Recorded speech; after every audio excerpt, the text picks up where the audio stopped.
मैं Munish Sharma.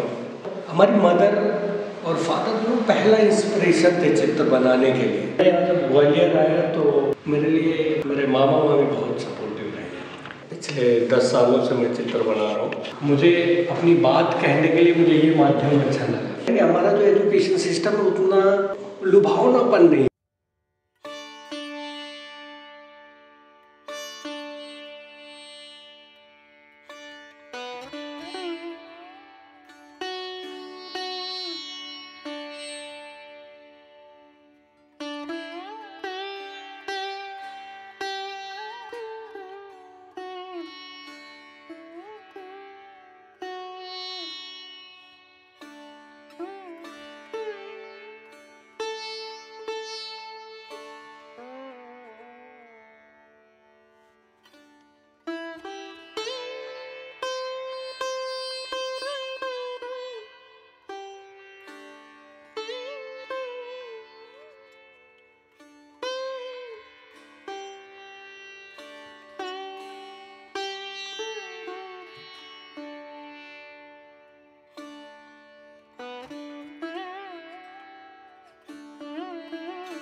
Hello sir. Hello.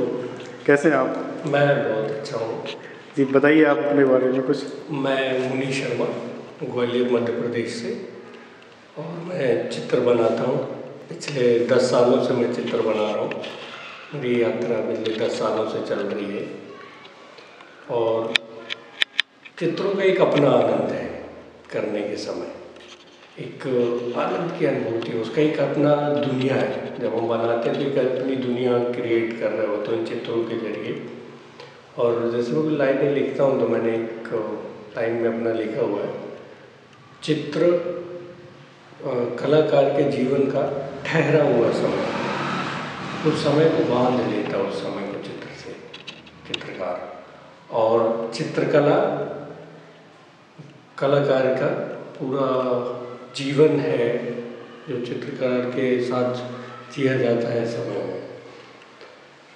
और जैसा कि अभी कुछ चित्र मेरा एक सोलो पेंटिंग एग्जीबिशन चल रहा है, तो 19 से 30 तक आज सेकेंड लास्ट डे है जी। और इसमें कुछ चित्र हैं, जैसे कि अनिकेश के साथ हम लोग विजिट करेंगे जी। तो इन्हीं कुछ चित्रों के बारे में मैं बता रहा हूँ। कुछ मैं जो समय से चित्र यात्रा में चल रहा था तो मैं भी लेयर्स के साथ कुछ काम कर रहा था। अच्छा। परतें, इसमें रंगों की लेयरें हैं। जो लेयर्स हैं वो व्यक्ति के विचारों की तरह हैं। अब मैं कलाकार हूँ तो मैं कला के माध्यम से या चित्र के माध्यम से बात कर रहा हूँ। अगर मैं ये संगीतकार होता तो या स्वर और नाद के माध्यम से बात करता, अगर राइटर होता तो लिख के बात करता। जी बिल्कुल जायज़। मैं कलाकार हूँ तो मैं रंगों के माध्यम से अपनी बात को रखता हूँ कि लोगों के बीच में। और मेरे चित्रों के दौरान जब मैं चित्र बना रहा होता हूँ तो कई बार मेरे विचार और मेरे समसामयिकी आसपास की घटनाओं से प्रेरित होता हूँ मैं अपने चित्रों में। इनमें सोसाइटी की भी चीज़ें होती हैं, कई बार अलग अलग सिचुएशंस होती हैं, उनको मैं चित्रित कर रहा हूँ। जैसे ये चित्र मैं जो बना रहा हूँ, ये वाले मैंने जो बनाए थे, उनमें परतें दिखाई गई हैं, रंगों की परतें हैं जो एक दूसरे के साथ मिलकर बनती हैं। ये कुछ लैंडस्केप जैसे चित्र हैं, इसमें कई बार विचारों की परतें हैं। जैसे व्यक्ति का जीवन जो है विचारों से बनता है, वैसे ही ये लैंडस्केप है। मतलब पत्थरों की बात करता हूँ, पत्थरों के जैसे बना रहा था मैं, उनकी परतें एक परत के बाद दूसरी परत चलती हो। जैसे मतलब एक पत्थर को, स्टोन को, लैंडस्केप को बनने में एक समय लगता है। लाखों करोड़ों साल बाद एक लेयर टू लेयर, पहले मिट्टी की लेयर, फिर पानी, फिर घास, फिर सारी चीज़ें लेयर टू लेयर बनती है और जाके वो एक समय बाद एक बड़ी चट्टान टेम्परेचर भी मेंटेन करता है उन चीज़ों को, फिर जाके वो एक पत्थर बनता है। वैसे ही चित्र में भी मेरे जो विचारों की लेयरें होती हैं, कई बार मेरे विचार हैं, लेयर्स है, विचारों की लेयर है, फैमिली है, परिवार है, ये सारी चीज़ें उसमें ऐड होती हैं, तब जाके एक व्यक्ति का निर्माण होता है धीरे धीरे। तो उन्हीं चित्रों के साथ मैं जीवन को जीने का तरीका देखता हूँ। मैं चित्रों से चित्र बनाता हूँ, फिर दुनिया देखता हूँ चित्रों के जरिए। बहुत सारे अपने रंग हैं, मेरे अपने रंग होते हैं जिनमें मैं अलग अलग जर्नी को दिखा रहा होता हूँ। ये मैं मेरे कुछ पुराने काम हैं जिनको मैं कर रहा था। अभी धीरे धीरे करते करते कुछ मैंने अलग तरीके से, जैसे देख रहे हैं मैंने इधर मैंने कुछ काम किए हुए डेट्स के साथ प्ले कर रहा हूँ। डेट बोले तो तारीख क्या होता है व्यक्ति के जीवन में। जब मैं सोच रहा था, आप लोग भी सोचते होंगे, तारीखें हमारे आने से पहले आती हैं और हमारे सारे प्लान तारीखों पर डिपेंड होते हैं, तिथियों पर। तिथि पर हम सारे प्लान करते हैं। जैसे मैं सोचता हूँ, मतलब तिथियों का जो प्रारंभ है वो मेरे आने से पहले, जब मैं मदर के यूट्रस में गया हूँ, गर्भ में प्रवेश करते से हमारी गिनतियाँ शुरू हो जाती हैं। 1 दिन, 2 दिन, 4 दिन, 1 महीना, 2 महीना, 3 महीना, 4 महीने, 9 महीने, ऐसे महीनों में काउंटिंग शुरू हो जाती है हमारी। और वही तारीखें मैं जब पेंट कर रहा था तो मुझे भी उनके इम्पोर्टेंट, मुझे अपनी बात कहने के लिए मुझे ये माध्यम अच्छा लगा, तो मैंने उस माध्यम को चुना। तो होता क्या है, हम लोग खोज रहे होते हैं हर समय, चित्रकार खोज में लगा है। खोज अलग अलग तरीके से अलग अलग सिचुएशन में चलती रहती है। तो मैंने उन चीज़ों को कुछ चित्रों में दिखाया हुआ है। जैसे इस चित्र का टाइटल है टाइम ऑफ बर्थ, बर्थ का समय कोई स्पेशल रंग है उसका। और ये येलो होने का भी मीनिंग है। येलो होने का मतलब जब वो किसी चीज़ का अंकुरण होता है तो कुछ एक एसेंस है, ऐसे ही रंग आते हैं उसमें अंकुरण में। उसके आगे चित्र देखें तो प्रारंभिक शिक्षा मेरा टाइटल है इसका। लो एक पहली तारीख जुलाई की जिसमें हम प्रारंभ करते हैं। एजुकेशन में एक रंग शुरू हो जाता है कि एक ही सेट में जाता है बच्चा। मैं भी वो बचपन जिया हूँ, आप लोग भी जीते हैं। वो देखते होंगे कि बच्चों को कई बार स्कूल खींच के ले जाना पड़ता है। तो मतलब वो कहीं ना कहीं हमारा जो एजुकेशन सिस्टम है उतना उसमें लुभावनापन नहीं है शायद, इसलिए वो ऐसा होता है। तो मैं रंग के माध्यम से उससे पहले की जब उसने पढ़ाई शुरू नहीं करी थी और आपके कहने का मतलब है थोड़ी खींचतान ज़्यादा है। हाँ, खींचतान ज़्यादा है, वो एक फसाने जैसा है जी। हाँ, उसका एक रंग बना देते हैं। उससे पहले कि उसके बहुत सारे रंग होते हैं। मैं जानना चाह रहा हूँ कि जैसे आपने कहा कि आप एक खोज के जरिए इस मुकाम तक पहुँचे, जैसे नए कलाकार हैं जो आगे सोचते हैं कि हम आगे जाके कलाकार बनेंगे, या फिर कई ऐसे स्टूडेंट्स हैं जो कलाकार की दिशा में काम कर रहे हैं, तो अपनी खोज को एक नई दिशा में कैसे ले जा सकते हैं? उनको कैसे नई खोज करनी चाहिए? जैसे वो सोचते हैं कि हमें किस थीम पर काम करना है या टॉपिक क्या होता है, हम कैसे चीज़ों को खोजें, अपनी खोज कैसे जारी रख सकते हैं? उन चित्रों को मुझे ऐसा लगता है, जो मेरा मानना है पर्सनली, तो मुझे ऐसा अभी प्रयासरत चल रही है चीज़ें, क्योंकि दिन पर दिन बदलती है। उसके लिए मुझे सबसे पहला जरूरी हमें काम करना चाहिए। काम करना बहुत महत्वपूर्ण है। आपको मीडियम क्या है, तरीके क्या है, वो नहीं, काम करना है। आप काम करो और अध्ययन जरूर करो, पढ़ो बहुत सारी चीज़ें, पढ़ना बहुत जरूरी है, चीज़ों को जानो, पढ़ना चाहिए। मतलब अगर आर्ट विषय में जो स्टूडेंट्स होते हैं, मुझे नहीं लगता कि केवल आर्ट पढ़ो, हिस्ट्री ऑफ आर्ट। दुनिया में बहुत सारे राइटर्स हैं, बहुत सारे साहित्यकार हैं, उनको पढ़ो, पढ़ना बहुत जरूरी है। और इंस्पिरेशन का एक क्लिक है बेसिकली। हमें कई बार होता कि मैं जैसे पेंट करना शुरू करता था तो मुझे अपने बर्थ की याद आती, मैं मतलब कहाँ से आया हूँ, ये बहुत ज़रूरी है। हम चीज़ें जब उठाते हो कहाँ से उठाते हैं, अपनी सराउंडिंग से ही लेते हैं। जो हमारे फैमिली, परिवार, या मैं कहाँ का पला बड़ा हूँ, मैं कहाँ रहा हूँ, वही चीज़ें हमेशा हमारे काम में रिफ्लेक्ट करती हैं। और वो होता है, वो यही होता है मुझे, मेरे हिसाब से, कि हम जब जिन चीज़ों के बीच में रह रहे हैं वो ही रिफ्लेक्ट करती है हमारे काम में। स्टूडेंट्स हैं जो आर्टिस्ट बनना चाहते हैं, और तो जैसे वो गैलरी विजिट करते हैं, तो कई बार स्टूडेंट्स होते हैं वो गैलरी जाते नहीं हैं, विजिट नहीं करते हैं, और वहीं बैठ के कॉलेज में, यूनिवर्सिटी में काम करते हैं। तो गैलरी में उनको क्यों विजिट करना चाहिए, और गैलरी उनके लिए किस तरीके से फ़ायदेमंद साबित हो सकती है? तो गैलरी, बेसिकली गैलरी क्या है, पहले तो इसी पे बात करते हैं। अगर हम बच्चों के लिए बात करें, गैलरी प्लेटफॉर्म है। जैसे हम किसी भी चीज़ को कर रहे हैं तो उसको हमें प्रेजेंट कहाँ करना है वो महत्वपूर्ण है, और वो कैसा है, वो सराउंडिंग जानना जरूरी है। तो गैलरी को ऐसा प्लेस बन जाता है जहाँ हम सिस्टमेटिक ढंग से हम चित्रों को दिखा सकते हैं अपने। तो होता क्या है, कई बार जैसे स्टूडेंट नहीं आते हैं तो मुझे ऐसा लगता है, जैसे हम भी अपने कॉलेज लाइफ में तो हम लोग अलग अलग जगह विजिट करते थे। एक्चुअली हमें डिस्प्ले के तरीके पता चलते हैं, कैसे हम अपने आप को प्रेजेंट कर रहे हैं, क्योंकि जो कर रहा है हो सकता है हमसे बड़ा हो या हमसे छोटा हो, तो सीखने मिलती है चीज़ें। कई बार डिस्प्ले तरीके हमें अलग अलग मिलते हैं देखने के लिए। जैसे उधर वाली वॉल पे मैंने एक डिस्प्ले किया है, तो उस डिस्प्ले को जैसे आप लोग देखो तो एक असिमेट्रिक डिस्प्ले है जी।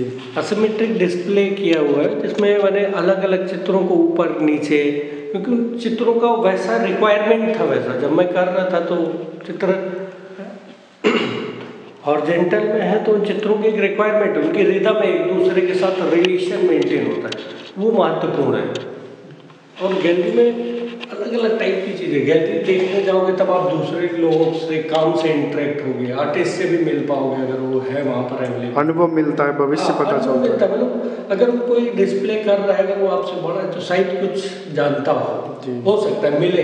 मतलब विजिट करना मुझे तो इसीलिए पसंद है कि आप जब किसी का सोलो है, ग्रुप शो है, तो एक ऐसा प्लेटफॉर्म है गैलरी जहाँ पे हम एक साथ जाके बहुत सारे चित्र देख सकते हो उस आर्टिस्ट के।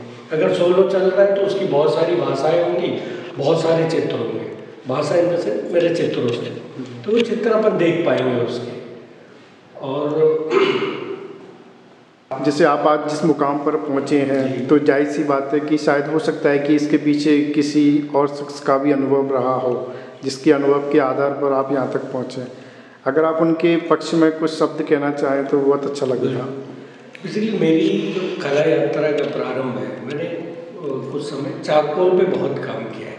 चारकोल मेरा एक बड़ा रिलेटेबल मीडियम रहा है, क्योंकि जब मैं छोटा था, जैसे मैंने ये वाले काम चारकोल पे किए हुए हैं, तो होता है कि चारकोल मुझे इसलिए भी रिलेट करता है। हमारी मदर जब चूल्हे में खाना बनाती थी गांव में, तो उसमें कुछ लकड़ी बचती थी, जैसे कोयला कहते थे। जब हम यहाँ एजुकेशन लेने आए तो फिर वो चारकोल हो गया हमारे लिए। तब चारकोल नहीं था, वो कोयला ही था जी।